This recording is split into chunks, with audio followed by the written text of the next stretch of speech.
एक 17-18 साल का खूबसूरत और आकर्षक नौजवान, बगल में फाइल दबाए हुए जिसमें उसकी मॉडलिंग की कुछ तस्वीरें थीं। निर्देशक आनंद गिरिधर के सामने बैठा था और अपने बालों को बीच बीच में जुम्बिश दे रहा था। गिरिधर ने युवक को ऊपर से नीचे तक देखा और फिर मुस्कुराते हुए कहा, मेरी फिल्म में आपके लिए कोई भूमिका नहीं है।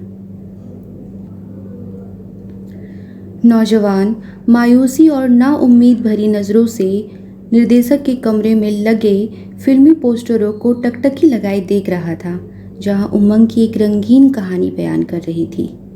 जिस निर्देशक के ऑफिस में वह नौजवान खड़ा था, दरअसल वह सस्ती और बी ग्रेड फिल्में बनाने के लिए खासा बदनाम था और वह एक बदनाम नाम से फिल्म बनाने की तैयारी कर रहा था, जिसमें यह नौजवान काम करने का ख्वाहिशमंद था।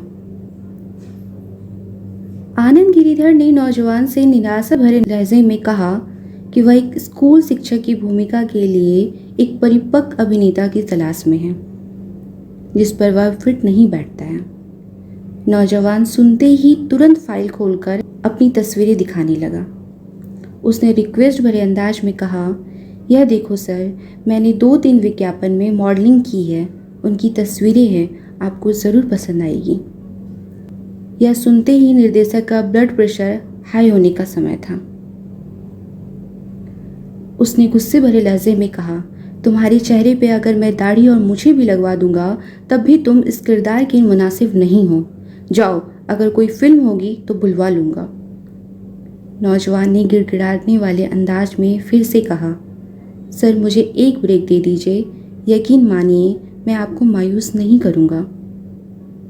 अब आनंद गिरिधर की बर्दाश्त की हद पार करने को थी। उन्होंने बहुत तल्ख लहजे में कहा, तुम सलीम खान के लड़के हो ना? लड़के ने हामी भरी। यह सुन निर्देशक का गुस्सा और अधिक बढ़ गया। उन्होंने कहा, अपने पिता से कहो वह तुम्हारे लिए कोशिश करे, मैं कुछ नहीं कर सकता, अब यहाँ से फौरन निकल जाओ। नौजवान तो जैसे कसम खाकर आया था कि चाहे जो हो जाए वह आज किसी न किसी फिल्म में काम लेकर घर जाएगा। उसने कहा, सर मुझे एक मौका दे दीजिए। इस बार आनंद गिरिधर ने उस नौजवान से कुछ न कहा और टेबल पर रखी घंटी बजाई। नौजवान ने सोचा कि वह ज़रूर अपने असिस्टेंट को बुला रहे हैं, लेकिन दरवाज़ा खुला तो उनका चपरासी था।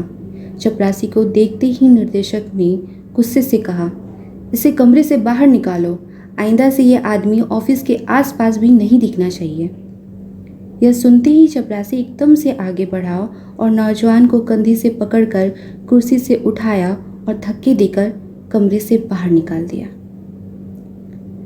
मामूली सी किरदार के लिए भीख मांगने वाला नौजवान कोई और नहीं बल्कि सलमान खान थे, मशहूर पटकथा लेखक सलीम खान का बेटा, जिसकी इंडस्ट्री में तूती बोलती थी। उस घटना के कुछ दिनों बाद यानी 1987 में वह नौजवान एक बार फिर निर्देशक जेके बिहारी के दफ्तर में मौजूद था, जो फिल्म बीवी हो तो ऐसी में फारूक शेख के छोटे भाई के लिए किरदार की तलाश में थे, लेकिन कोई भी एक्टर उन्हें जम नहीं रहा था। ऐसे में उन्होंने अपने असिस्टेंट को बुलाया और झल्ला कर कहा, अब जो भी आएगा मैं उस बेवकूफ़ को कास्ट कर लूँगा, क्योंकि बाकी लोगों ने मेरा दिमाग खराब कर दिया है। खुशकिस्मती से अगली बारी सलमान खान की ही थी, जिन्हें निर्देशक जेके बिहारी ने अपनी बात को रखते हुए साइन कर लिया।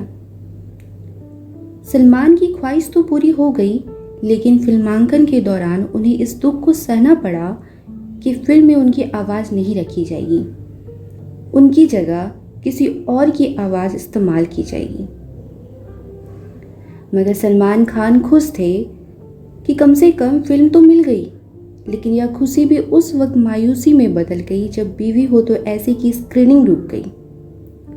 और इतना ही नहीं, एडिटिंग के दौरान सलमान खान के ज़्यादातर दृश्यों को किक आउट कर दिया गया, ठीक उसी तरह जैसे आनंद गिरिधर ने उन्हें ऑफिस से बाहर निकाला था, यानी वे फिल्म में होते हुए भी नहीं थे। इस हताशा के लगभग 8 या 9 महीने बाद उनकी प्रोडक्शन हाउस की परेड फिर से शुरू हुई। यह ऐसा था जैसे जहां खड़े थे वहीं आकर फिर से खड़े हो गए। इस दौरान मॉडल और अभिनेत्री संगीता बिजलानी के साथ उनकी दोस्ती बढ़ने लगी। सलमान खान की खुशकिस्मती ही थी कि 1989 की शुरुआत में राशि फिल्म की नई फिल्म मैंने प्यार किया के जरिए युवा सूरज बड़जात्या निर्देशक के क्षेत्र में कदम रखने जा रहे थे। चूँकि वे खुद नौजवान थे, इसलिए उन्होंने नौजवानों की कहानी उठाई थी। सलमान खान का नाम उन्हें विज्ञापन निर्देशक शबाना ने सुझाया था, जो उनके साथ एक एड फिल्म में काम कर चुकी थी। सलमान के शर्मीले स्वभाव, सादगी और सबसे बढ़कर उनका स्मार्ट व्यक्तित्व ने उनका रास्ता आसान कर दिया। फिर सभी ने देखा कि मैंने प्यार किया ने सिनेमाघरों के सामने दर्शकों की लाइन लगा दी। फिल्म का गाना और भाग्यश्री के साथ उनकी रोमांटिक जोड़ी ने फिल्म को खिड़की तोड़ सफलता दिलाई। क्या यह एक छोटा सम्मान था कि फिल्म ने अगले साल होने वाले फिल्म फेयर अवार्ड में विभिन्न कैटेगरी में 12 नामांकन हासिल किए, उनमें से 6 ने पुरस्कार जीते।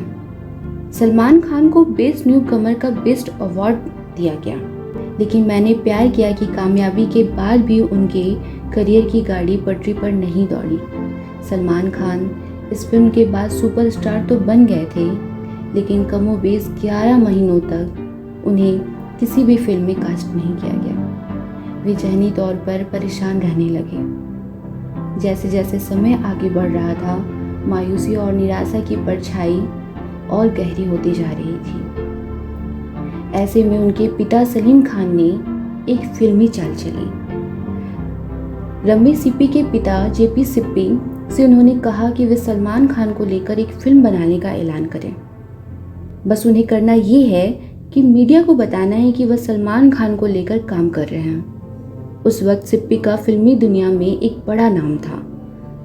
बस चाल ये थी कि जब सिप्पी ऐलान करेंगे कि वह सलमान खान को अपने बैनर तले लेकर काम करने वाले हैं, तब सलमान का नाम सबकी नज़रों में आ जाएगा। सलीम खान की बात को रखते हुए जेपी सिप्पी ने पत्थर के फूल बनाने का ऐलान कर दिया और कहा कि इस फिल्म में सलमान खान बतौर हीरो होंगे। फिल्मी दुनिया में ज़्यादातर लोग भीड़ चाल चलने की आदी होते हैं, इसलिए कहा जाता है कि बॉलीवुड में फिल्मों की फिल्में बनती हैं। अब जो सलमान खान मैं प्यार किया में काम करने के बाद सुपरस्टार हो गए थे, अचानक सुर्खियों में आ गए। फिर क्या था, उनके सामने निर्माताओं की लाइन लग गई। पत्थर के फूल जो ऐलान की हद थी, सलमान खान की बढ़ती मांग को देखते हुए नकली योजना से असली योजना में बदल गई। आगे चलकर ये फिल्म बनी जिसकी कहानी सलीम खान ने ही लिखी थी, जिसमें सलमान खान मुख्य किरदार में नजर आया और उनके साथ में थी रवीना टंडन। इसी मास्टर स्ट्रोक से सलमान खान की सफलता और कामयाबी का युग शुरू हुआ, जो आज भी जारी है। आज निर्देशकों की लाइन लगी रहती है। सलमान खान इस बात को कबूल करते हैं कि अगर उस दिन निर्देशक आनंद गिरिधर ने धक्के मारकर अपने ऑफिस से बाहर नहीं निकाला होता, तो वह बी ग्रेड फिल्मों तक सीमित होकर रह गए होते। कहते हैं कि वक्त की मार हमेशा भले के लिए होती है। चूँकि सीढ़ियाँ उतरते हुए वह नौजवान फिसल कर गिर चुका था, इसलिए उसे अंदाज़ा हो गया था कि उसे और कड़ी मेहनत और मशक्क़त करनी है।